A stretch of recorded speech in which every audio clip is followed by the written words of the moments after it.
maxaan usoo doontay jansi maanta horta taayna bir waxa laga yaabaa qalidkay inaan raalgelin ka bixi karin hadalka midho nolosha iyo nabadgelyo dhimaha daarabtidee isdeji adiga xanuunsan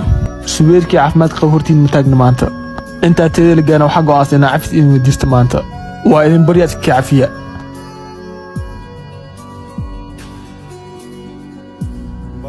ninkan jilinkiisa badan weliga xitaa ma aaminayay